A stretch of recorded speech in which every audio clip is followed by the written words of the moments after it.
Hello students, banking with Ashwini channel में आपका स्वागत है। एरर डिटेक्शन के कुछ नए क्वेश्चंस के साथ आज का क्लास शुरू करते हैं। इसके पिछले वाले वीडियो में मैंने ऑलरेडी 4 एरर डिटेक्शंस बताया है और उन एरर डिटेक्शन को कैसे याद रखना है, कैसे भूलना नहीं है, उसके लिए एक ट्रिक भी बताया है। अगर आपने नहीं देखा है तो प्लीज उस वीडियो को एक बार देख लीजिए और मेरे चैनल को प्लीज सब्सक्राइब कीजिए। अभी देखिए, Chief Minister has announced 2 lakhs rupees compensation money for the family of those who killed in flood. ये आज का पहला एरर डिटेक्शन है। तो क्या है इसमें? चीफ मिनिस्टर, ठीक है, चीफ मिनिस्टर हैज सिंगुलर है, हाँ, हैज के बाद वर्ब का थर्ड फॉर्म अनाउंस्ड है, ओके, वेरी, वो भी सही है। 2 lakhs रुपीज, ये 2 lakhs रुपीज का ये जो यस है ये गलत है। इधर आएगा सिर्फ 2 लाख रुपीज, लाख रुपीज, ये सब मिलके एक ही है। 2 लाख रुपीज सब मिलके एक ही चीज है। ये compensation money for the family of those who killed in flood. इसका मतलब क्या है कि चीफ मिनिस्टर ने अनाउंस किया है कि वो लोग जो फ्लड में मर गए हैं उनको 2 लाख रुपीस उनकी फैमिली में दिया जाएगा। ओके, तो अगर हम ये इसका सेंस देखेंगे, अगर देखेंगे सेंस, तो क्या है? Compensation money for the family of those who killed in flood. जो किसने, हु इधर गलत आएगा, ना हु आएगा ना हुम आएगा। हु लिखा तो जिन्होंने मारा है, मतलब who killed in the flood, कि जाके किसी ने तो मारा नहीं, किसी ने जाके कोई मारा तो नहीं, जिन्होंने मारा है उनके लिए अगर लिखना है तो हु किल्ड, तो किसी ने जाके तो मारा नहीं है, तो उनको तो कंपनसेशन मिलने से भी दूर की बात है, तो इसीलिए इधर हु तो आएगा नहीं। अब रही बात हुम की, अगर हमने हुम लिखा इधर तो ऑलरेडी इधर दोज है, दोज ऑलरेडी दिया है, हुम के बदले ही दिया है, तो इसीलिए हम इधर ना ही हुम लिखेंगे ना ही हुम लिखेंगे, तो इधर क्या होगा? ये सिर्फ ये नहीं रहेगा। अब इसके लिए सोल्यूशन क्या लिखोगे आप? जब भी आप लिखोगे 2 लाख रुपीस, 2 लाख रुपीस, ये इधर एस नहीं लगेगा। और भी कुछ एग्जांपल्स अगर मैं दूं तो 5 kg वेजिटेबल, 5 kgs नहीं लिखते हैं, 5 kg वेजिटेबल, 5 kgs नहीं लिखते हैं। तो ऐसे 3 डजन्स बनाना नहीं, 3 डजन बनाना, ऐसे। आई होप आपको ये वाला कॉन्सेप्ट समझ में आ गया होगा। और ये क्या है? ये इसको रटने की जरूरत नहीं है, ये वाला चीज। रीडिंग हैबिट अगर आप ज्यादा इनकलकेट कर रहे हो, ज्यादा रीडिंग कर रहे हो, तो आपको अपने आप समझ में आएगा कि यहाँ पे दोज के बाद ना हुम आएगा ना हु आएगा, बस इतना। इसको आपको लास्ट, आपकी कॉपी की लास्ट पेज में इतना लिखना है, ऐसे लिखना है। फिर इसके बाद ये एस नहीं आएगा, इधर भी एस नहीं आएगा, ऐसे याद रखने के लिए, या फिर आप अपने अंदाज में भी कैसे भी आप इसको लिख सकते हो। Next, Mumbai is one of the most stressed city in India living above Delhi.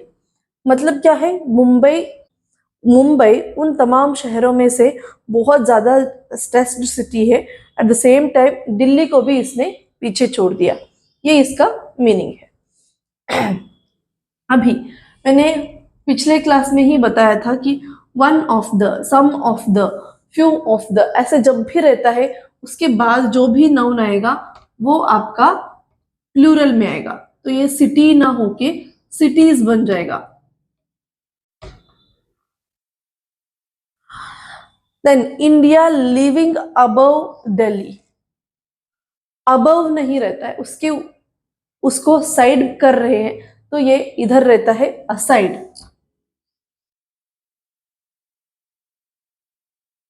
इधर अबव नहीं आएगा, असाइड आएगा। उसको उसको पीछे ढकेल के हम ये मुंबई आगे जा रहा है, तो इसलिए इसको अबव नहीं आएगा, इधर असाइड आएगा। तो इसमें क्या लिखोगे, फिर से वही one of the most, one of the,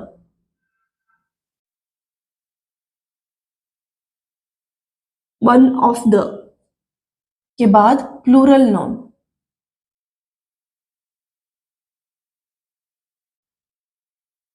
जब कंपेयर करके, जब पॉपुलेशन के बारे में ऐसे कंपेयर करके लिख रहे हैं, तो आपको लिखना है असाइड, अबव नहीं, असाइड लिखना है। इसको आपके कॉपी के लास्ट पेजेस में लिखना है, और आपको एग्जाम जाने से पहले सिर्फ ये वाला चीज रिवाइज करके जाना है। Next, he is not so good a batsman to be selected for the state cricket team. वो इतना भी अच्छा बैट्समैन नहीं है जो कि स्टेट क्रिकेट टीम में उसको सेलेक्ट किया जाए। तो फिर इसमें क्या है, तो सब कुछ तो ठीक ही लग रहा है टीचर। इसमें देखिए सो का बाद हमेशा या तो एज आएगा या तो दैट आएगा, तो इसलिए सो टू नहीं, सो एज आएगा। The cook who you have selected cooking delicious food daily. इसका मतलब क्या है, जिस कुक को तुमने सेलेक्ट किया हुआ है वो रोज अच्छा खाना, डिलीशियस खाना बना रहा है, टेस्टी खाना बना रहा है। तो क्या है, the cook who you have selected नहीं आएगा, जिसको तूने सेलेक्ट किया है, तो उस चीज के लिए क्या आएगा, whom, जिसको, हु मतलब whom किसको, whom मतलब हु मतलब किसको, whom मतलब जिसको। ओके, समझ में आ गया। और एक बार बताऊं क्या, the cook who you have selected, who मतलब किसको, हु कौन, ऐसे, हु मतलब जिसको, जिसको तुमने सेलेक्ट किया हुआ है वो बंदा। Have selected कुक्स delicious food daily आएगा, कुकिंग नहीं आएगा, क्योंकि ये सिंपल प्रेजेंट टेंस है, क्योंकि ये सिंपल प्रेजेंट टेंस है, और सिंपल प्रेजेंट टेंस की जो भी मतलब वह सेंटेंस रहेगा, जो भी मतलब सिंपल प्रेजेंट टेंस में जो भी चीज सिंपल प्रेजेंट टेंस है, डेली कर रहा है, तो सिंपल प्रेजेंट टेंस है ये। The cook whom you have selected is cooking delicious food daily.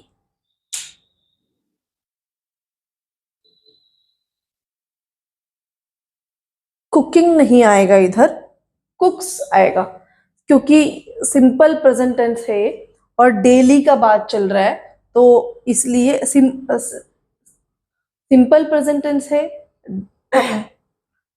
ये डेली चल रहा है, इसलिए ये सिंपल प्रेजेंट टेंस है, इस और सब्जेक्ट सिंगुलर है, इसीलिए वर्ब को यस या फिर ईएस लगेगा। आई होप आपको मेरा, आई होप मेरे ये आई होप आपको एरर, सारे एरर्स समझ में आ गए होंगे, तो इसलिए सारे एरर्स समझ में, आई होप आपको सब आज के सारे एरर डिटेक्शन समझ में आ गया होगा।